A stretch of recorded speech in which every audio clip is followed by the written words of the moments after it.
This is so exciting. It's such a pleasure to get to introduce Arturo and to have him here and get to hear about your latest work.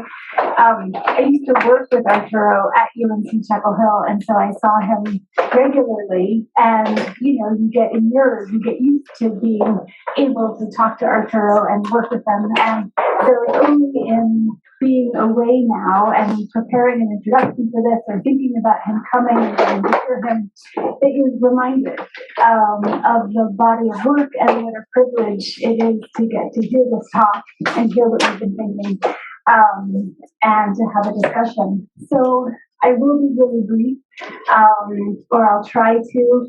Arturo Escobar is probably one of the most well-known and thoughtful and creative thinkers in the social sciences today. I tried to think of how to contain that more. He certainly is more well-known within Latin American studies, within development studies, within geography, social movement studies, but really the work transcends that to thinking about a reimagining of modernity today. So it is broader than a single discipline, it's broader than a single region, and he is one of the most innovative or creative thinkers about how to understand our particular political, social, and ecological context today. So I want to just quickly outline three key areas where Arturo's work has been particularly important. And you probably all are familiar with these, and so I won't go into them in great detail, but the first one is certainly development studies. And his work on encountering development in 1994 was pivotal. Now I think we probably take it for granted. That's what it means to have a watershed influence, is that then it changes the conversation in that particular field. But I was in development studies in the early 1990s, and his work encountering development, which really brings the Foucauldian perspective to a post-structuralist understanding of a development discourse that has a certain kind of material implication and agency even in shaping the way that development happens and is thought about, was incredibly important.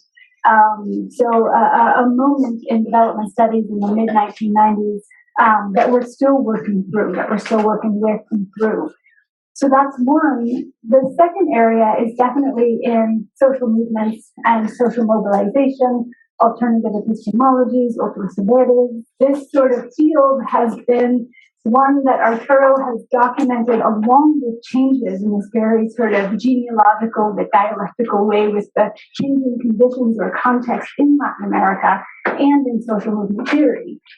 So his two collections with Evelina Bernino and Sonia Alvarez at the exact moment of the early 1990s, when you have a transition out of democracy for a number of Latin American countries and an opening up of civil society, at the same time as you have an almost crushing neoliberalism, right, is this moment for social movements that is at once both exciting and dynamic, and also perilous in terms of what directions to take or how to navigate this new space that is maybe more limited than it initially appeared. So his collection with Evelina and Sonia in 1992 that sort of documents this incredible rise in new social movements in Latin America.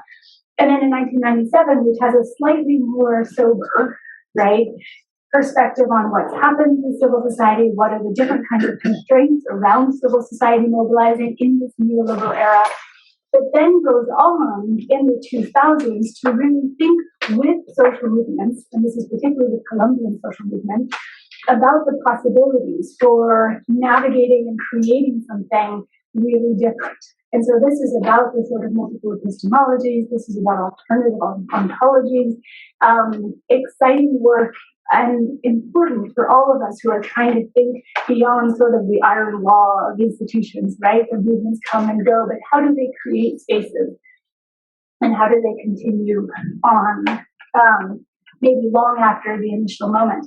The third area, and my definition of these areas might not be the same as Arturo's or any of yours, because his work is so vast that you just have to pick what has been most influential for you. And these are my three areas, so it's partial.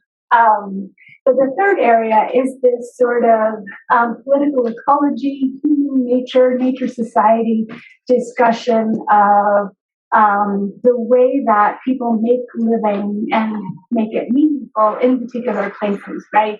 So there was this article, Culture System Places, which I think I wrote to you after I read it and said, classic that a non-geographer would write this very geographic article and do it so well. And then territories of difference, right? Really thinking about how people live and make spaces, and in so doing, change themselves into those spaces. Incredibly important work. So I think those would be my three areas where Arturo has had this real impact. He is, I think, currently still Keenan Distinguished Professor at UNC Chapel Hill, Emeritus, right? Emeritus, and working at a couple of different universities in Columbia, very active. He was one of the big three dogs on campus when I was at UNC Chapel Hill, right? With Larry Grossberg and John Pickles, and they co-taught a seminar that everybody wanted to be in. But he was also a model of generosity and of supportiveness as a senior colleague. And one thing that he and John liked to say was, it's not and or but, it's and. And that's the kind of inclusiveness that Arturo has generated as a professional practice and as a theoretical perspective. So welcome, Arturo. Thank you so much for coming. We're really pleased to have you. Well, it's great to be here. Let me start. I'm going to say in a moment why it's so great to be here for me, but I want to start with thanking Wendy for her wonderful introduction. I'm so happy that she's here and she's doing so well here. She's really thriving here. She was thriving in UNC Chapel Hill, and we were very sad. A lot of people were in anthropology, development studies, sad when Wendy left. But she's doing very well here, and that's what counts really. In this instance, I want to thank Maki for his invitation as well, the Folsom Institute Global Studies, Antonio Maya Torre, Virfilan from LAX, the Department of City and Regional Planning as well, for co-sponsoring this lecture. And all of you for coming, and all of you who are online. And I'd like to start by saying that being here is a bit like a coming home for me, because it was here at Cornell when I was introduced to international development. So many years ago that most of you cannot even imagine being that old or something. Well, over 40 years ago, I spent 2 years here at Cornell, in between Stocking Hall and doing the trek from Stocking Hall to Savage Hall, the nutrition building. I did a master's degree in food science, but I spent most of my time actually in the International Nutrition Program with a wonderful Kenyan-born British doctor, Michael Nathan. Some of you might have heard his name. And who really introduced me to the issue of hunger and malnutrition as a political and social problem, as a question of power. And since then, I was really hooked into development studies, international development. So many years later, I'm still here trying to think about these issues that brought me here at Cornell. I must say that I was very happy here for 2 years. I lived in the International Living Center for most of those 2 years, North Campus 8. And it was the heyday of development studies at Cornell and into the world, 70s and 80s. There were so many students, I mean, imagine a Colombian coming, this is 1970s, coming to London in Cornell one day of January with snow like this, coming from a very tropical city, tropical country, and finding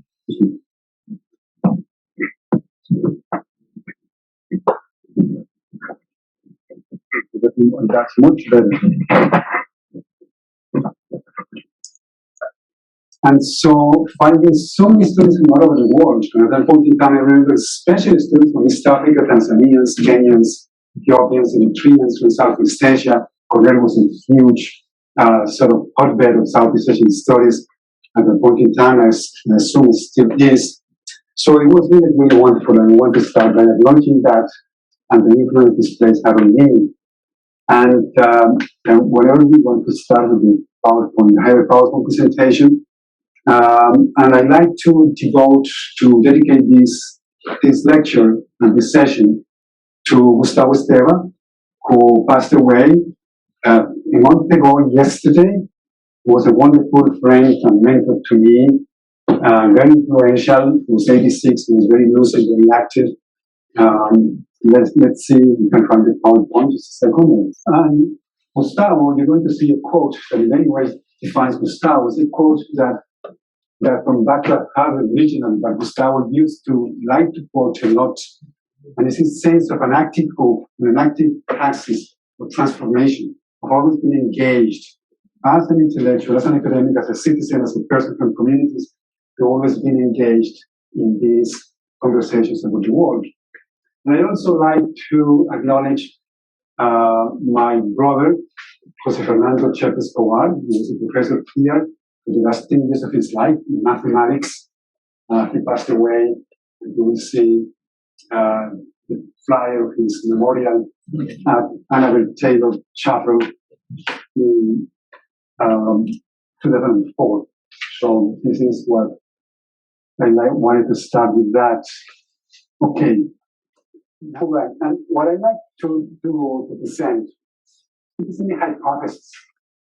A hypothesis that has to do with something that many people have been witnessing, which is the emergence of new narratives about life and about the human in the face of the multifaceted crisis of climate, energy, poverty, inequality, food, and meaning. The meaning part is important for the crisis of meaning as well, for what I'm going to be talking about.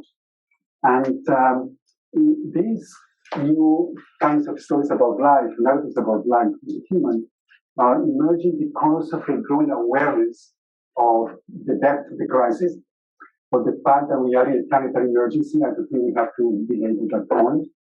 And that all systems, all socioeconomic, political, cultural systems that we have today are hugely destructive of the earth and of each other.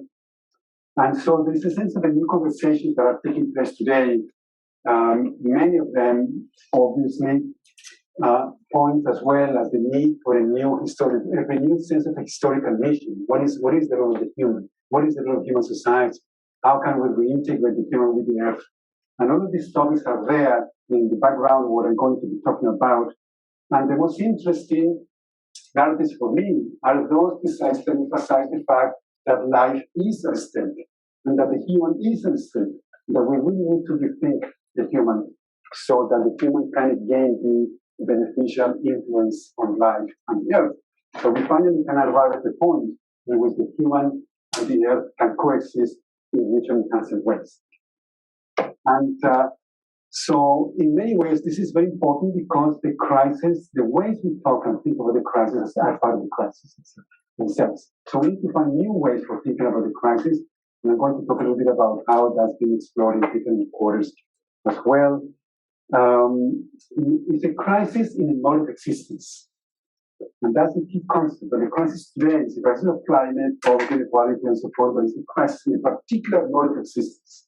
And we characterize with activists in particular and with intellectuals from the global south or from the global north what that mode of existence is and how we can shift to a different mode of existence, and especially that mode of existence that is based on an anthropocentric understanding of life, that is based on a bioeconomic notion of the human as naturally competitive, that is also based in a naturalized narrative of societies as inherently liberal, secular, and rational, and so forth.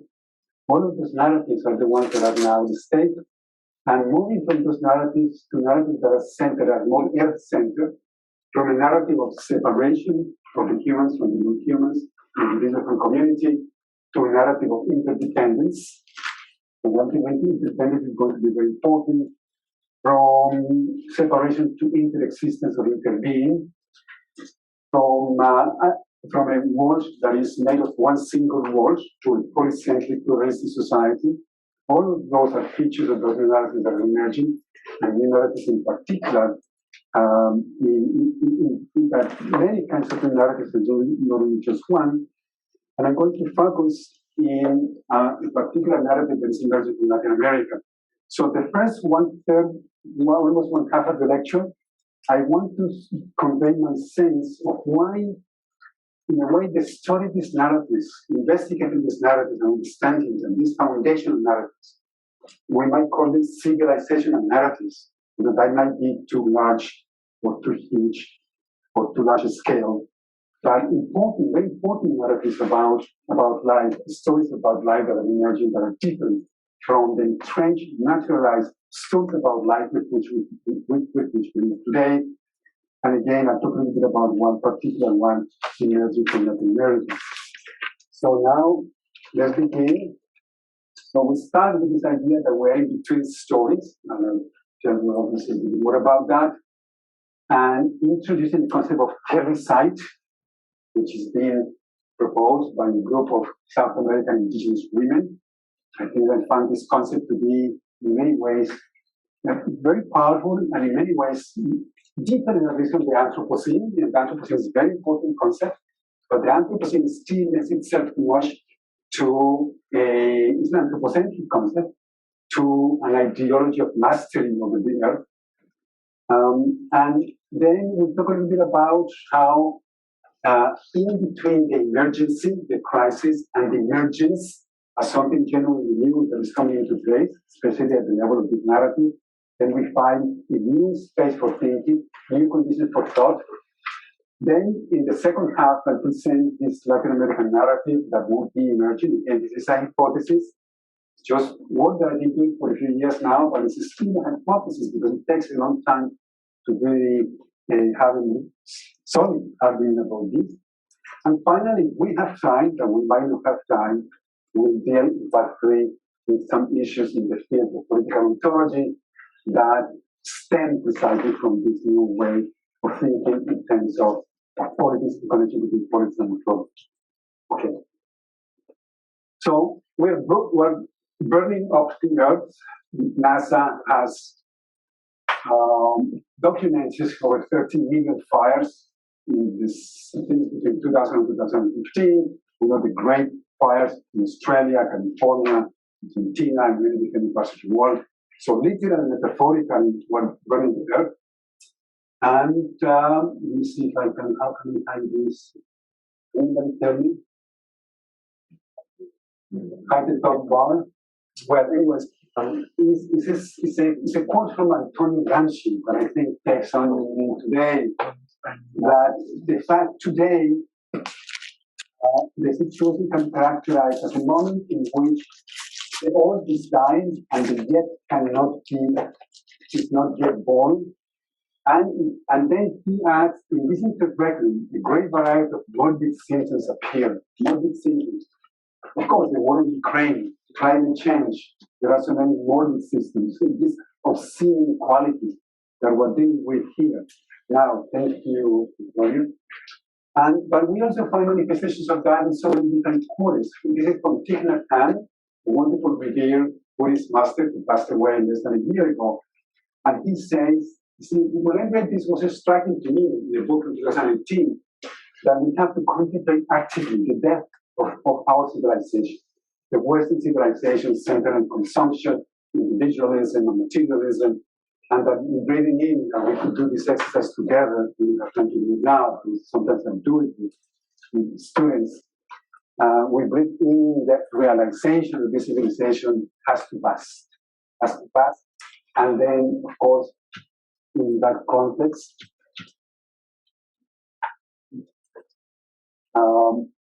is that we find this idea that there is a different way of thinking about crisis and about transitions. It has a civilizational dimension because it's something that people are focusing on, in which all of these foundational myths and narratives about the human and about the world are being made visible in a new way. We don't trust those narratives anymore. People have been saying, academics have been saying that for quite a while. The crisis of the narratives. But I think now we are coming to that realization in a new manner. They are new narratives that recenter life. than challenge our understanding of the human. And they have to do with ontology. I'll explain that later on as we move along. So we're talking about this concept of terrorism. And by the way, I'm not going to be reading what is there and work around what is there. From time to time I will read. But for the most part, I will just talk around what is there. So the terrorism. And you find plenty on the internet in Spanish, almost nothing in English yet. It's coined originally by this movement of indigenous women for Rendibil in South America, especially movement that started in the Guaymapu, the Mapuche territory, in the south part of South America. And especially this idea that we are not killing only the physical ecosystem, but also the spiritual and the knowledge ecosystems. Then we need a new civilizational matrix that we all humans have to join together, and all non-humans as well, and spirits, in the creation of this kind of narrative that will be important. And which, is, for the case of indigenous people, has to do with ancestrality. We talk a little bit about that as well. And summoned by the memory of our ancestors and the lands and landscapes that we inhabit. So we need narratives that is originating in the earth, that emerge on the earth itself, or at least in the interaction between humans and the earth, is what doesn't work. So also, the first time I read this quote, this is from Thomas Berry. Thomas Berry was relatively little known ecologist and theologian, North American, he's a priest. This is from a text from 1978. And he says this amazing sentence. He says, it's all a question of story. We are in trouble just now because we do not have a good story. We are in between stories, civilization and narrative. The old story, the story of that begins with patriarchy and then Judeo-Christian tradition, and that culminates with capitalism, modernity, globalization, and development, is no longer a good story, and is no longer effective, yet we have not yet learned the new story. We're working on it. So what is this new story that we're working on? So many people are working on. So because that old story has become a dysfunctional cosmology, it's no longer good for the earth, it's no longer good for the human. It's a sectarian story. And we know, obviously, what this old story has been associated with: colonialism, slavery, imperialism of different kinds, in many different kinds of world, the ideology of progress and development, etc., etc. I'm going to use just 2 or 3 images from the wonderful book called Why Think Tank, which is made of 2 architects, Cruz Garcia and Natalie, I forgot Natalie's name, that Koski, I believe. They did for me in conjunction with the lecture the Cooper Union Architectural School. But we also know, and I usually use this image and the next one in my lectures to illustrate terrorism. This is also the face of terrorism. And I've been doing this since I read really about the plantation scene, but it's really central to this. And I wanted to thank Wendy for writing the article she wrote that illuminated for me very much this. So I have a quote from Wendy that the plantation really is at the center, at the root of this mentality, as you call it, this modern cosmovision. And the plantation is certainly the kind of practice that enacts the story of modernity as we know it, the story of anthropocentric story and spirit of mastery.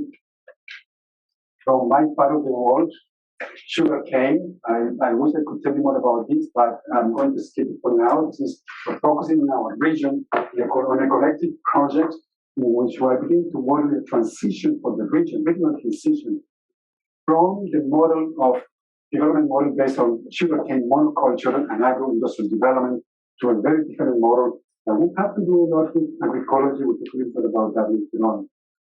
But so, I want to say another way of saying what I'm trying to say. The uniqueness of these current moments is by talking in terms of 3 emergencies and emergencies. I don't know how to pronounce that in English. Emergency in the sense that something urgent, crisis that disrupts the usual, the habitual ways of doing and thinking on the one hand, but emergence in the sense of something genuinely new that is coming into place. And that emergence and emergency in three different senses. Socially, of course, the emergency, we know it well, the increasing, amazing increasing inequality over the past 100 years, especially over the past 40 years of globalization, 40, 50 years. The increasing extractivism, feminicides, hunger, malnutrition, and so forth. Again, emergence at the social level in the sense that there is a new emergent actors, especially the pueblos, the peoples, indigenous peoples, Afro-descendant groups in many different parts of the world, from the African diaspora, certainly Latin America, to the Caribbean. At the ecological level, which is the second level, the emergency is terricide, climate change, and so forth. The emergence is the earth itself, is the earth that emerges fully as an actor, but the central actor today in everything we do. The earth in many ways should be a central actor. And epistemically, because the emergency is that our modes of knowledge at our disposal in the academy in particular, modern social theory, modern sciences, are no longer sufficient to the task of understanding the crisis and leading us out of the crisis. Arturo de Sousa Santos has a wonderful slogan. He has many slogans like this that are very successful. He says, we are facing modern problems for which there aren't modern solutions. So that's the predicament in a way of modernity. Uncreating the crisis and doesn't have at least sufficient solutions. Even modernity has to be part of the solution. But how do we frame modernity is the key question. And epistemically, the emergence is the fact that we have genuinely new conditions for thinking, new conditions for thought. And especially in those epistemologies and knowledges that are based on the idea of that we live in a living cosmos and not in an inert universe. So thinking in the emergency, why? Greta Thunberg keeps telling politicians and decision makers, treat the crisis like a crisis. Treat the crisis like a crisis. In her mind, we're not treating the crisis like a crisis because we're still thinking from the old, from within the old. We think from the crisis, we think from what's going into the earth and to peoples. Then we have to think otherwise. We have to think different. So we have to be able then to begin to perceive what's emerging. So that's the sense of that. Oh, sorry. So, and all of this has to do with the stories about the human. I'm just going to take you through very briefly.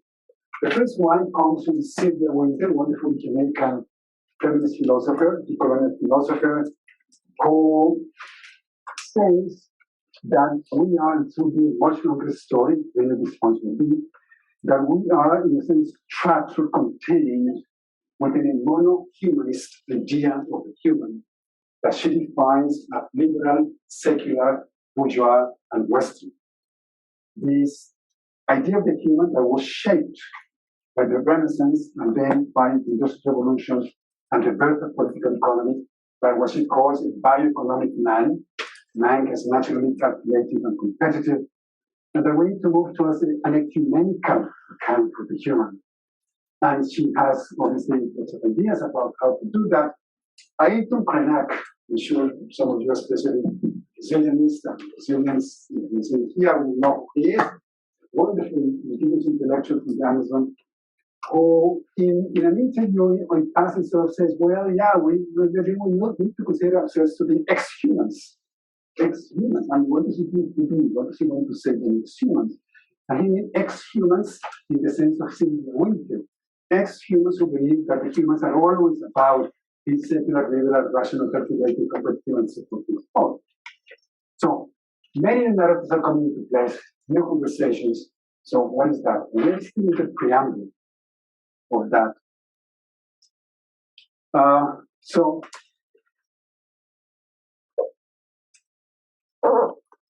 new conditions of thought. And this is part of the hypothesis. This is not my hypothesis. I'm calling it, continuing with the mathematical theme, the Jan-Hoy conjecture. The conjecture in mathematics, I know this because my brother was a mathematician, I wouldn't know it otherwise, is one of those propositions in mathematics that is taken to be true based on some evidence, but for which a proof has not yet been found. The most famous of those was Fermat's last theorem, or Fermat's conjecture, the proof of which took over 350 years, I believe, for finally some recent mathematicians to find the proof of the Fermat conjecture. Hopefully, we won't have to wait for 15 years for a more compelling account of this idea, Moira Jan, the Mapuche intellectual warrior activist in the Walmapu of what he considered Argentina, says that we need a revolution in thinking. Necesitamos una revolución de pensamiento. We need thought, the thought of life, an essential in life. And that has to do a lot with how we can strengthen ourselves humanly, politically, and spiritually as well. The second statement, repeating that and repeating the word, is by this very interesting Chinese philosopher, Yu Hu. Has anybody heard about him? Great couple of people, great. He says that today's moments can be defined in terms of two processes. On the one hand, simultaneous process. On the one hand, the triumph of modernity, economically, technologically, at least the apparent triumph of modernity. Modernity is everywhere, globalization is everywhere, and also it's meltdown. This is the concept which is unraveling, it's meltdown. And it's meltdown because of what he says here, that we are destroying the conditions of our own existence. There is a particular cosmology, a particular mythology, cosmovision, whatever you want to call it, that is being more responsible than others for this destruction. And so in that context, then the new condition for thought would be that they could emerge from everywhere. There would be multiple beginnings of new histories, multiple ideas about life. He likes particularly advocates, especially his book, Art and Cosmotechnics. His work is difficult because it demands a lot of philosophical background, especially from Heidegger, but not only Heidegger, and that a new relationship between art, technology, and thinking or philosophy is a key to come up with new knowledge. And maybe because in the period we can talk a little bit about why he says that might be the case. Art organic with Yu Hu. From an anthropocentric understanding of life to an earth-centered, terra-centric, you can say, understanding. So, in between the world, with the world, like this measured image, maybe you have seen it, and for me, I think it illustrates well the predicament of design, the quality about design. I won't talk too much about design today, but a little bit. In which that lemma, that dogma of design today, where is that we design the world, and the world designs back. And our designs go on designing, and go on designing us, so that we're always, in a way, contained in the world that is of our own making. But we don't show significant awareness of that because we keep on sort of falling into the same kind of designs. And the earth, and what is the earth? The earth, in all of her self-organizing, auto-creative potential for always producing life out of the dynamics of matter, energy, feelings, sensations, intuitions, what is ineffable in life, all of that is the earth as well. That in between lies space, what we call planetary. Some people are using that term. Planetary as a new space for thinking about life, for thinking about practice, different kinds of practice based on life. And I might suggest that this is the interface for all design. I love to know, and Renata in the back is a professor in design studies, and think about this hypothesis also, that we are compelled to rethink design, and there's a lot of rethink design going on, but it's so fascinating But precisely is taking place in that space in between the world that we have designed and the earth that can be designed, but is so much impacted by our design. So that is the design of the own. So this, which I find really interesting, and it should move, but if it's not moving, it's perfectly okay. Kind of invisible almost. So this is again a question of design. Design is emerging as a domain for thinking about life, for thinking about the kinds of worlds that we create, about the making of the world. That wasn't the title of the talk. Remaking of the world. And then the ethical, political, intellectual questions of what kind of worlds have we created, what kinds of humans have we become, and what do we think about that? And the new principle, this is key in the narratives that we've been thinking about in many different parts of the world. And we're going to talk a little bit about Latin America, which is interdependence. And what is this? And this is easy to understand intellectually, but very difficult to really understand it deeply and make it the principle for our own way of being, our own lives, which means basically that we are deeply connected and interdependent with everything else that exists in the universe, that nothing exists by itself, nothing has intrinsic existence by itself, as we believe in the West, where individuals have intrinsic worth, intrinsic existence. Nonsense. The Buddhism has been talking about that for 20,000 years. What is philosophy? But in the last 150 years, philosophy of mind, hermeneutics, philosophy of language in the West have been catching up with that, and that instead of relationality, but now ecology, fully coming into place. This awareness that the foundation of life really is not separation, that is interdependence or radical relationality, that we are towards there is a continuity between our bodies and the world. We are also human, but we are lake, and we are water, we are soil, we are microorganisms, and we are all these different things. So this awareness is at the center of most of these ideas that I'm talking about. This comes from a book that I've been writing with two younger colleagues. I lost a while at Chapel Hill on studies, and Kriti Sharma, a biology postdoc at Cornell.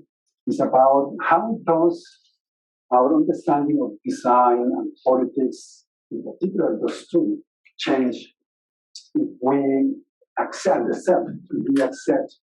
the radical insights of relationality and independence, and just point at the fact that this concept of interdependence is really emerging from many different sources.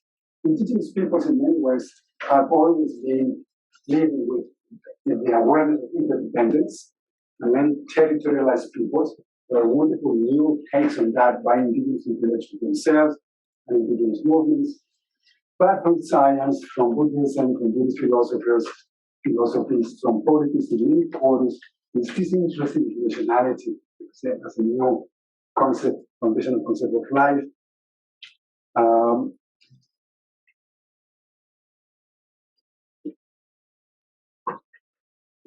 And especially, what is the purpose of this? The purpose of this is recentering, reclaiming the ability to make life in a different way, as opposed to outsourcing the making of life to corporations, governments, capitalism, the state, experts, and so forth.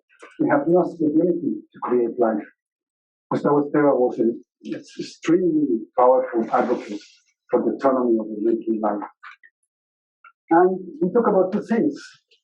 Non-relationality, separation, is actively produced through so many different practices and discourses. We are actively produced as separate individuals, or individuals who conceive of ourselves as being separate from Earth, from the stream of life, from everything else. And conversely, movements talking about the political activation of relationality. That's what I see, for instance, our wonderful candidate for vice president in Colombia, Francia Marquez, the Latin Americanist, probably know her. She is the most important social fact in Colombia today. a relatively young black woman from a rural community who was an artisanal miner, who was a maid in Cali, who was all these different things, and all of a sudden now she's vice president candidate for Colombia. And the slogan of her campaign is Soy porque somos. I am because you are. I exist because everything else exists. Coming from the South African, Southern Africa concept of Ubuntu nationality. So we talk about the political activation of nationality, and of course, again, humans being embedded in territory in rivers in the years. So an invitation that we hear from the World Social Forum, from the Zapatista, an invitation to the Pluriverse, an invitation to a new ontology of the international, and I found this in one of the last papers, and it's a wonderful concept. How do we move to an ontology that is not so dependent on the binaries of modern social theory in development stories like traditional modern center politically backward developed towards a more polycentric, pluralistic kind of universal kind of world?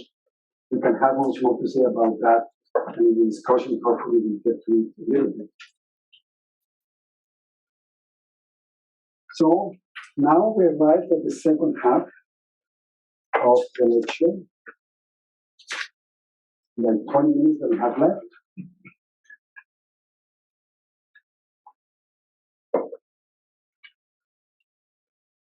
Which is, so this is the hypothesis, more strictly speaking, that in the last 20, 30 years, 20 years really, a series of concepts, movement concepts, living concepts, they are called in different ways. They're not just producing academia, they're not just produced at the interface between social processes, social movements, social struggles, and the critical academy. Is coming into place slowly and steadily, and maybe constituting a counterpart to the dominant narrative of life that we have inherited mostly from the whatever we want to call it, the heteropatriarchal, capitalist, world system, colonial, etc., but especially that idea that Sylvia Winter said, the secular, liberal, rational, Western idea of the human. And this is based on 6 concepts. I'm just going to name them now, and the rest I'm going to explain each of them. The concept of territoriality. We are humans who exist in territories. Territories were linked to the territories. Communality. Comunalidad is a neologism.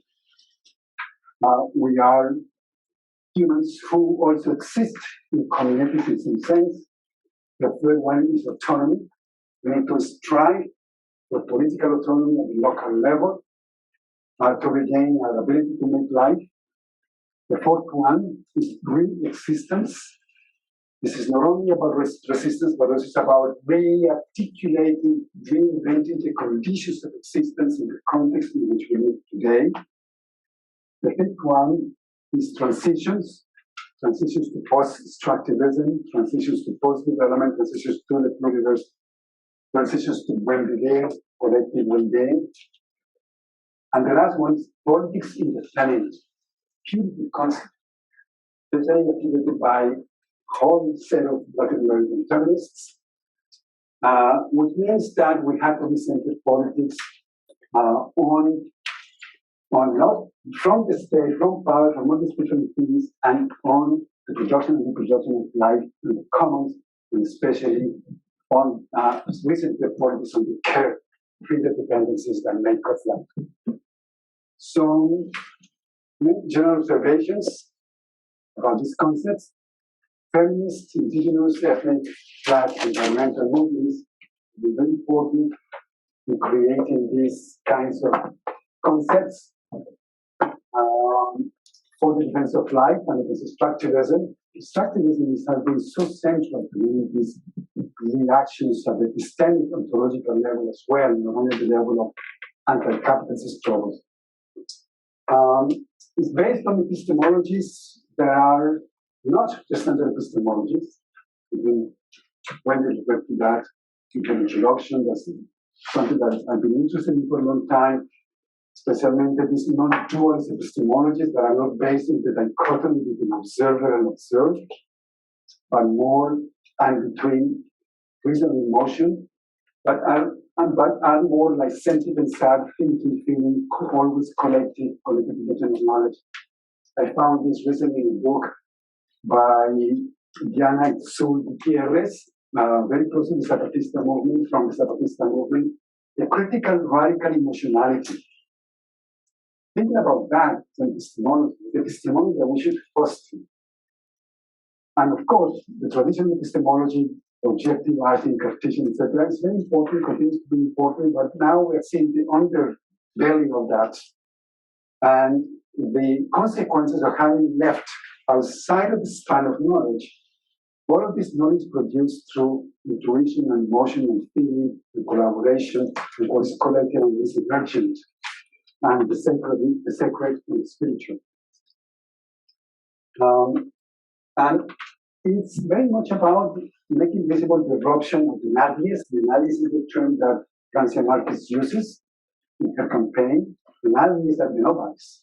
The nadies are those that have been invisibilized, marginalized, exploited, suppressed, massacred, disappeared, but that have been always there, maintaining and creating their own lives under very difficult conditions. But this is so important, and we'll take that into account. So these are the concepts. I call it the conceptual tapestry. They are completely entangled one with the other. They are not separate. They are produced in that entanglement. There's a way of dealing with terricide and global capitalism and destruction. There is a way to move towards this wonderful concept from Fabian into Musi Laga, Cameroonian philosopher, wonderful work, very influential, very well known, I think, especially outside of the African continent. But one of the mentors, for instance, of Achille Mbembe, who's one of the luminaries in the African context, and by Lina Alvarez, a good friend, a philosopher, who's working Musi Laga's concept. The qualities of inhabited earth, how do we dwell in the mind? Because the challenge today is really that one. How to find, how to mobilize for new ways of dwelling in it.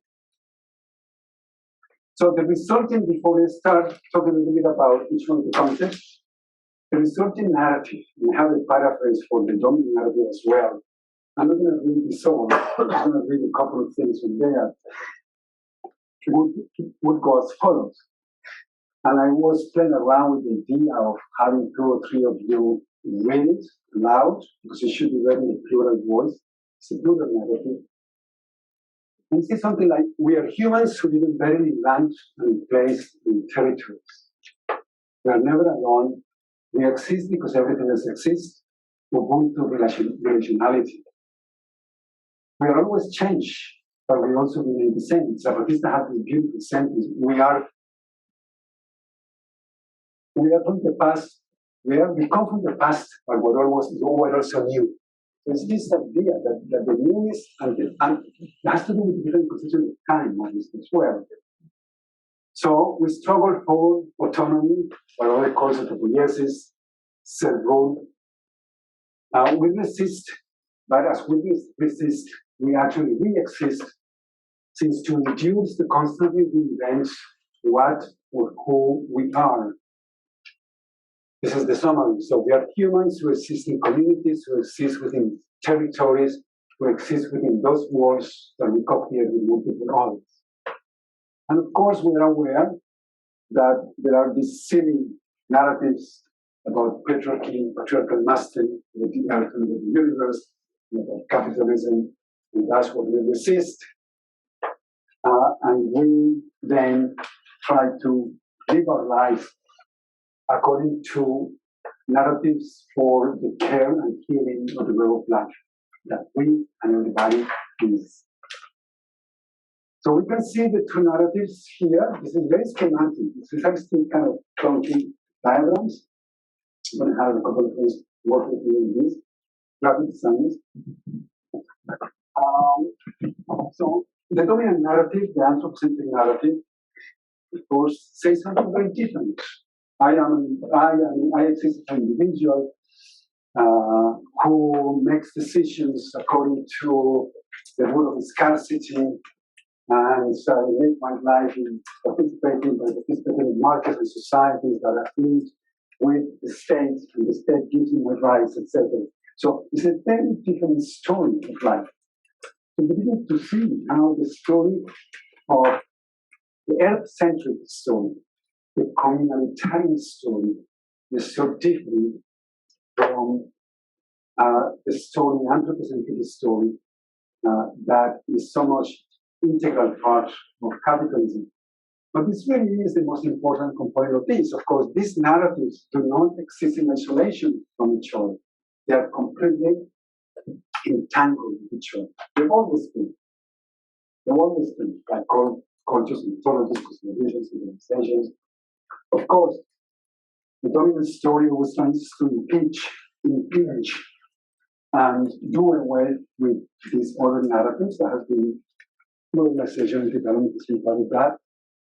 But the narratives from below, so to speak, are always making inroads into the narratives from above, and they show with particular intensity this contrast between these two narratives in many environmental conflicts, which in Latin America are all over the place, everywhere in the world, all over the place,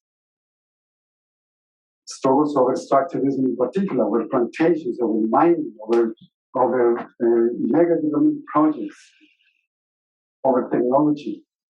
And so, especially with Marisol de la Cadena and Mario Glaser, we've been developing some of these ideas. Marisol came up with the concept of pluriversal contact zones. Then we've been trying to get something about this. It suggests that not only that environmental conflicts, for instance, the conflict over the potential of actual destruction of a river, or a mountain, or a lake, or the commodification of seeds, or what have you, are not just about an entity, a material entity. They are not just about land, they're not just about resources. These conflicts are over fundamentally different visions of the world. They are ontological conflicts, and even like the real, and that when they come into contact with each other, that's when some really interesting things begin to happen. I'm just going to give you one example. Example of rivers, the rights of rivers. This comes from the declaration, the movement for the declaration of the Atrato River, the third largest river in Colombia, as subject of rights. That happened a few years ago. And the movement, this is mostly by Black peoples in the Pacific coast of Colombia, Pacific coast of Colombia, was built by the activists on the idea that we are inseparable from the river. We are the river. The river dies, we also die. And you find things about inseparability in struggles all over Latin America, especially those that involve indigenous peoples and Black peoples in territories. But then this interface, these two universal contact zones, with different ontologies, different ways of making worlds, we're thinking about the world, and actually different world-making practices are precisely where these negotiations take place. So the rights of nature movement, in a way, is a settlement in between, it's an agreement, it's a partial negotiation in between the state, the modern state, and movements that would like to go for something that is much more radical. Now, there's no interdependence and inseparability with the river, but that have to agree at this point in time strategically for something like the rights of the river, with all that it contains. So these tapestry concepts, of course, it questions the view of man. Man is not longer a self-evident category, man to the human. The human is no longer a self-evident category. More when this is somebody else will come up later. This is the way of establishing basis thinking about what is it when groups are struggling against extractive capitalism, what are they doing? And they are appealing to this already thinking of life as well. So just against, the destruction of the land and so forth. So reimagining, how can we live otherwise? Obviously, it goes beyond the dualist ontology.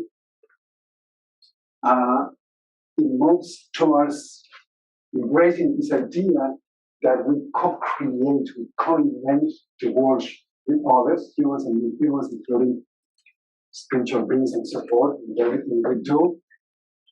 From within, we is a very important concept. It's Latin American politics today. We win concept, we win the world, we win each other as collective project. And of course, that interdependence then makes visible all domains of life that were not visible, at least not so visible, when we focus so much on capitalism in the state. And here the feminist contributions have been essential, and we'll get to that. I'm going to leave the last point out because that will be the good for the post-humanistic period. And I already know that I'm going to have to be cut. So, 5-7 minutes on these concepts, and then I'll stop there, and the last part will be up.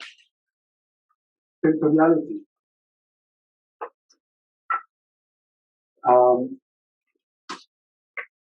Carlos Walter Porto Gonzalez, who's a Brazilian geographer, has this idea that the concept of territory emerged out of social movements, and I believe it's correct, especially in the Amazon. In the 1990s, movements that were different than the present movements of the land, that continue to be important then. But then it's mainly for the territory, the space of life. The territory is something much more complex.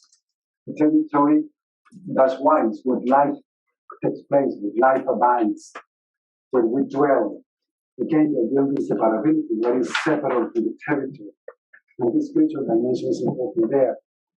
Corpus territorios is a little bit more recent concept, body territories from different feminist groups, indigenous feminists, but many other feminist groups as well, talking about a non-liberal understanding of the body and deeply connected to the territory, and especially because women have been so much at the forefront of the struggle against extractivism and destruction of the earth and so forth, is because and their bodies are deeply implicated into that, not into making the walls, but also into defending the walls. That body territory becomes an important concept, and the concept of non-patriarchal territorialities, which is very interesting to me as well. Communality is a neologism. It was coined in Oaxaca by indigenous intellectuals in the 1970s, and has become a very important concept in Latin American critical thought today. Communality is the fact of being communal, the fact of always being a we, to speak nosotros también, to speak as a we subject, as a plural subject, to nosotrear, as a whole, for compartencia, to sharing for sharingness. And pays attention a lot to what's in communities in terms of labor and collective labor and communal. And this idea that then the communal, the comunitaria popular horizon, which begins to articulate the project of reweaving, re-strengthening communities out of the shreds. The really existing communities that exist that are very divided and very torn apart around this process and so forth. But that's when the different theory of politics really should come into place. And recently practices on autonomous production of land. So what would be communitarian innovation instead of the sort of liberal, individual, techno-scientific innovation? How do we do that? Autonomia, very quickly, this is more easier for you to follow. It's the correlate of territoriality and communalidad. Autonomia is the way, is the political practice of defending territoriality and communality. And it has to depends on really relocalizing what's possible. Globalization has been the destruction of everything communal, everything collective, and the attempt to destroy it. Now autonomy is a way to rebuild and relocalize what can be relocalized. Okay, and it takes place in the context of ongoing occupation of people's territories. This is from the Caucasus region in Colombia. Mass indigenous peoples engaged in a movement they call the liberation of modern Earth.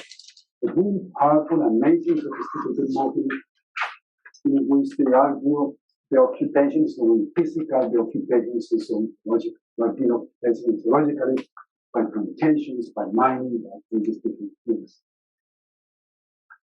Making life from below, autonomous design, I will just highlight one thing here, in the light of time, which is how do we do that? How do we build autonomous from below?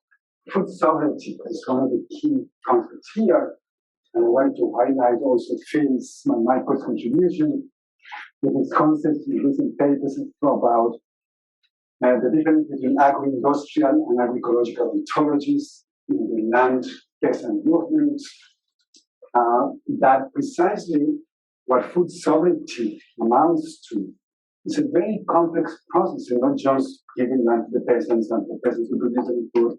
It's really rebuilding, reweaving the whole entanglement of relations that make up food, which means relations between soils and water and climate and knowledge about the soil and recipes and seed sovereignty and all these different things.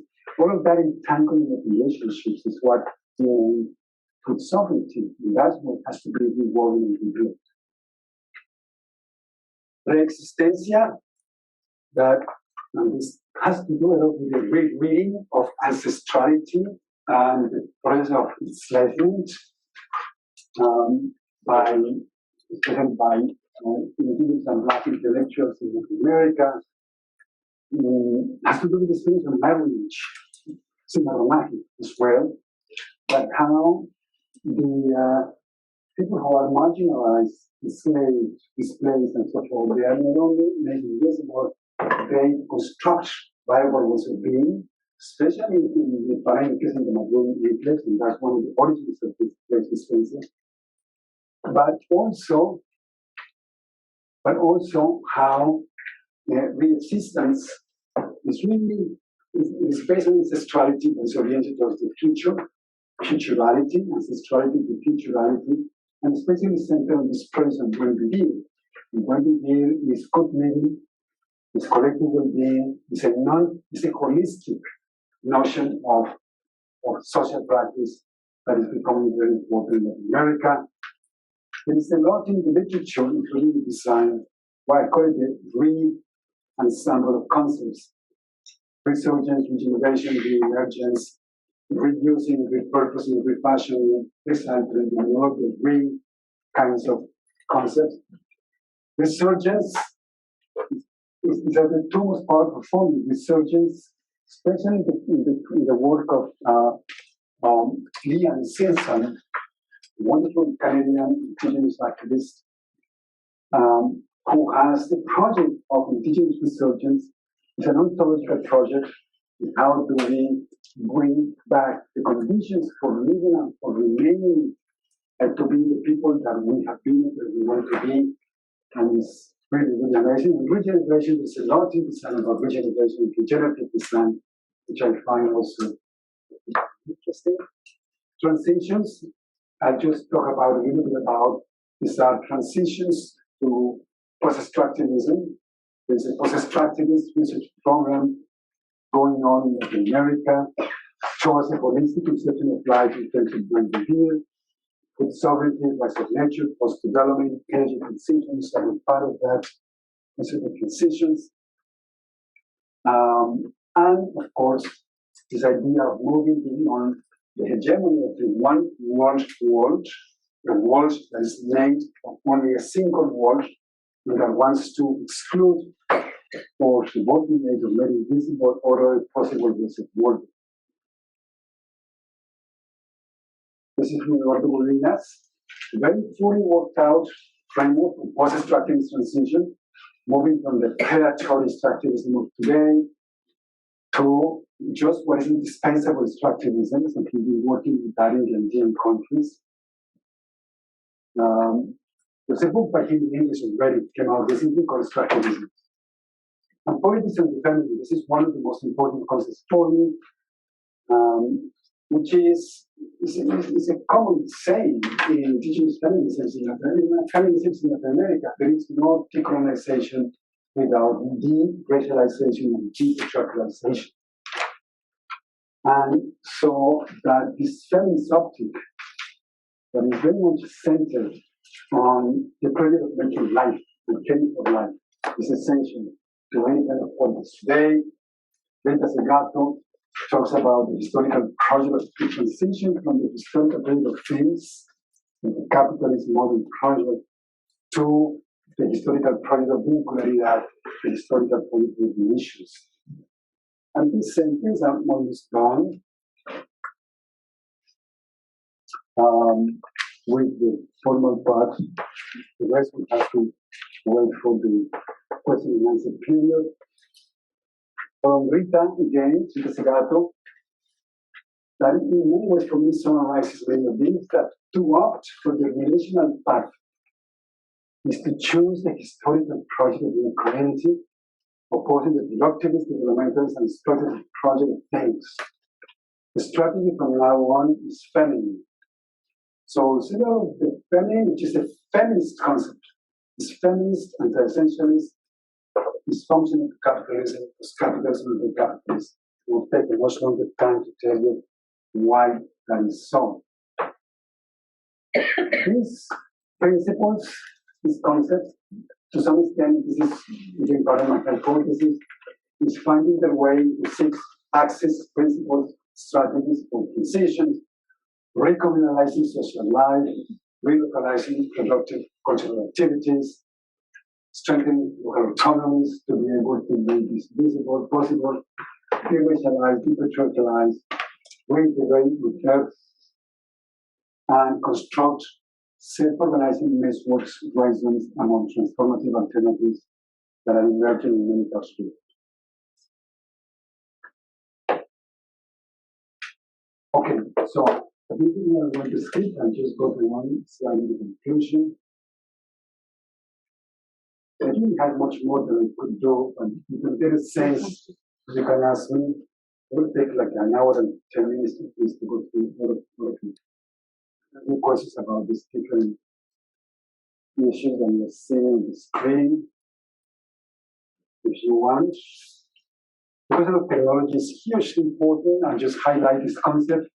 Who is doing the cultural political work of imagining the future? That's a hugely important concept in cultural studies and scholarship. And it is obviously the techno-patriarchs of the new technologies.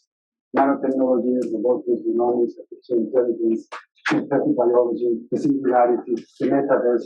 We're being invited into the metaverse. The metaverse is another version of the universe. It's a monoverse. So can technology really be pluriversalized? What will it be for technology? What will it for technology to really be at the service of different ways of working, different ways of constructing? So it's a digital pluriverse. So it makes sense to talk about a digital pluriverse. And this is a wonderful project that is going on the inclusion. I'm just going to go to the last one. So we're all designers, not professional designers, but we all design our worlds, we co-invent, co-create things. So we have to take responsibility for what we're doing with our design.